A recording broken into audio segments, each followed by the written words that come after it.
Aneta Palma, ārsta rezidenta internista specialitātē jau kopš bērnības bija interesēta medicīnā. Šī interese pārauga sapnī kļūt par ārsti, jo viņa vienmēr vēlējusies palīdzēt cilvēkiem. Kļūt par ārstu tas noteikti bija mans bērnības sapnis, jo būdama maza, man patika spēlēties daktaros, daktarēju lāčus.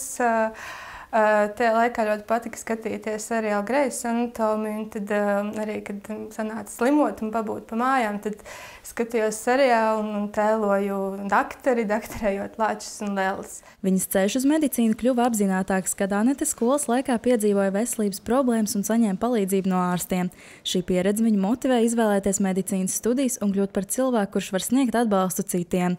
Skolas laikā Anete visvairāk interesējās par ķīmiju un bioloģiju, kas kļuva par pamatu viņas medicīnas studijām. Jā, noteikti ķīmija un bioloģija skolas laikā bija tie priekšmeti, kas man interesēja visvairāk.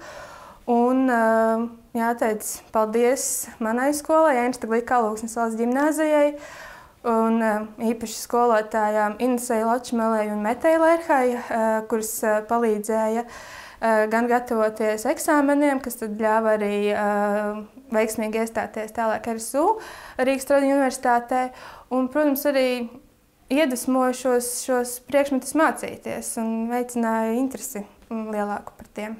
Pabeidzot studijas Rīgas Tradiņu universitātē un iegūstot ārsta grādu, Anete uzsāka rezidentūru, kur viņa izvēlējās internista specialitāti, kas ir iekšķīgo slimību ārsts. Ārsta profesija nenozīmē tikai teorētiskas zināšanas, praktiskā pieredze ir vienlīdz svarīga. Protams, jo teorija tas ir viens tas, ko tu izlasīji grāmatā, viņas ir tā smuki pēc plāna, kā būtu jābūt, bet reālajā dzīvē jau tie gadījumi ir savādāk, un arī varbūt man pirmais mēnesis, pirmā diena rezidentūrā bija tādas bailes, tik nenodarīt kaut ko, un tiešām pirmajā nedēļā es cēlos naktī ar domu, vai es izdarīju kaut ko nepareizi un kaitēju tam pacientam. Jā, tas tā pāriešana no teorijas uz tādu praktisko ir tā. Anete savu rezidentūru izvēlējās saistīt ar Alūksnes slimnīcu, kas ir viņas dzimtā pilsēta. Pēc rezidentūras pabeigšanas Anete plāno atgriezties un turpināt savu karjeru Alūksnē. Šogad Veselības ministrijas rīkojums paredzēja to, ka stājoties uz rezidentūru, katrai rezidentūras vietai, katrā specialitātē ir piesaistīta konkrēta ārstniecības iestāde. Līdz ar to mana izvēle bija par labu Alūksnes slimnīcai, kas ir mana dzimtā pilsēta, un tas ir diezgan likumsakarīgi, ka es to izvēlējos.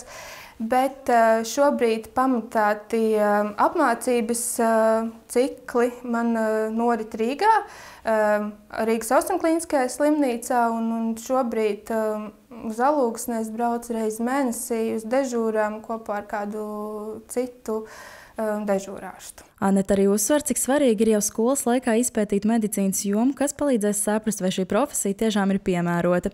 Viņa pati piedalījās Jauno mediķu akadēmijā, kas sniedz iespēju iepazīt medicīnas pasauli padziļinātāk. Noteikti skolas laikā izmantot visas iespējas, ēndienas. Arī Rīgas Tradiņu universitāte organizē Jauno mediķu akadēmiju, kurā es arī pati piedalījos, izpētīju, sapratu, vai medicīna ir tas, kas tiešām mani interesē. Noteikti izmantot visas iespējas, jā, lai izpētītu, un tad noteikti skolā arī cītīgi mācīties ķīmiju un bioloģiju, kas tad ir tie pamata priekšmeti, kas noderēs tālākajās studijās.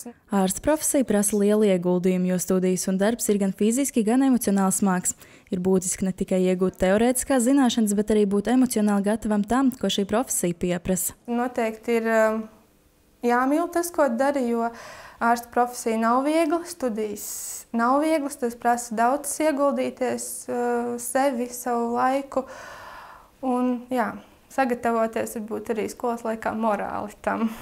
Neskatoties uz sākotnējām bailēm un izaicinājumiem, kas saistīti ar atbildības uzņemšanos medicīnas praksē, Anete atzīst, ka pacienta atzinība un pateicība ir viņas profesijas izvēles apstiprinājums.